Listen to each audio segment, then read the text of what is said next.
Hi dreamers! Welcome back to another video. Today we're gonna do a tutorial. This is gonna be our first tutorial on my channel, and if you like it, please let me know. Do the things, all the things on whatever side of the screen it is on for you, so that I know you like these kinds of things, because then I'll know that I should make more.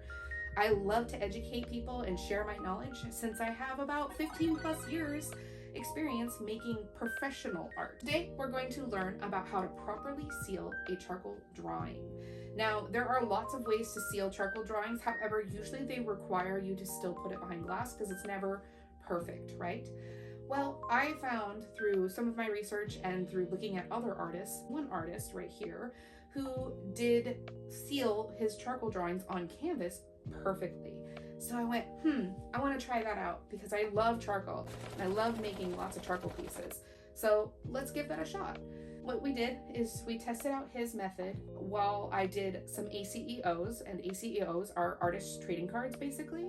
And I made about 18 of them so far as of this video. So I took the opportunity to do something a little bit different than everyone else was doing on the ACEO trend. And I wanted to experiment with the whole sealing method. I was very pleasantly surprised. Everyone has loved the cards that have bought them. There are still some more in my shop, just so you know. And I think the method didn't diminish the work at all. So this is an example of one of the pieces that I perfectly sealed. These cards are perfectly sealed. As you can see, I can rub my hands all over them, I can touch them and rub on them, and I don't get any transfer on my fingers from the charcoal. And the work is protected. And bonus, you're not gonna have to waste the money on framing that is gonna have glass in it that could break in travel. So there's lots of benefits. Point is, there's lots of benefits. So you're really just gonna need 2 ingredients and a brush and a bowl. So the first ingredient that most artists who do dry mediums know about is Workable Fixative. Workable Fixative is a spray fixative. What it does is it fixes the dust in place onto the piece, onto the paper or the canvas. And you just shake it up.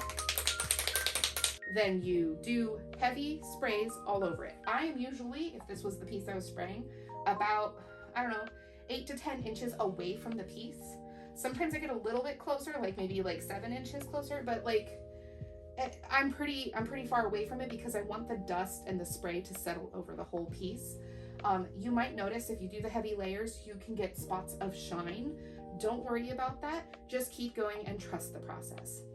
Always trust the process. So you do heavy layers of your spray back and forth, up and down, all directions. I do anywhere from 3 to 6 coats depending on the size of the piece. And after you've done that and you can safely tap the painting and it only comes away with just a little bit of residue from the charcoal, then you are ready to go ahead and varnish it.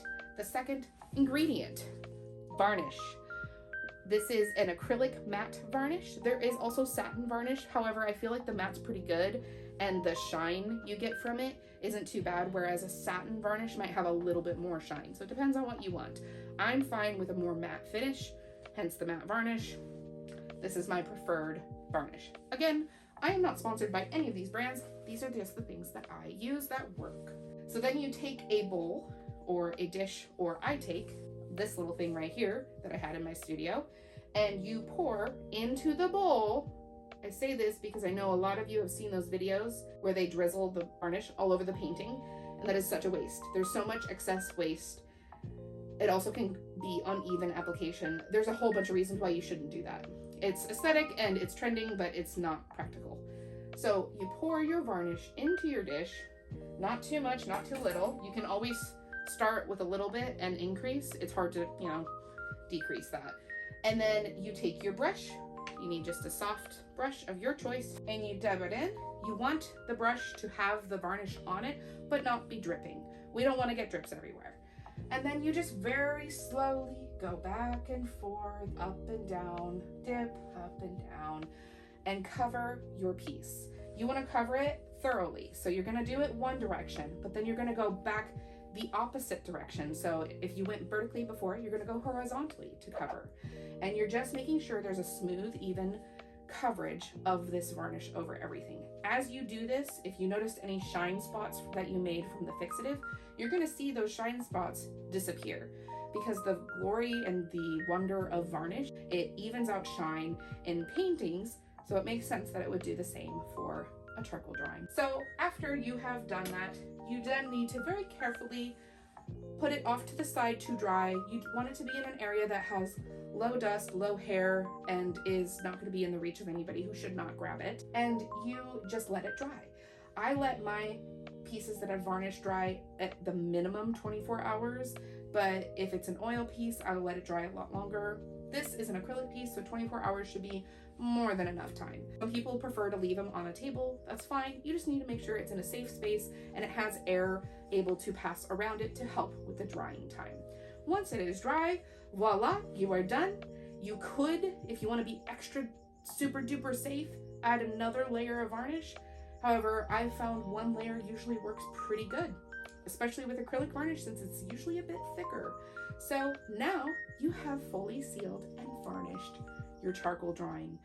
Again, if you guys liked this information, if you liked the visuals, you liked the art, or you just liked hearing me talk, I guess, then please give me some love, give me a comment or like, subscribe. I am hoping to have more tutorials like this in the future, maybe some how to draws if that's something you're interested in. But please let me know. I am just going to continue to make what I can, and I will see you in the next one. Bye bye.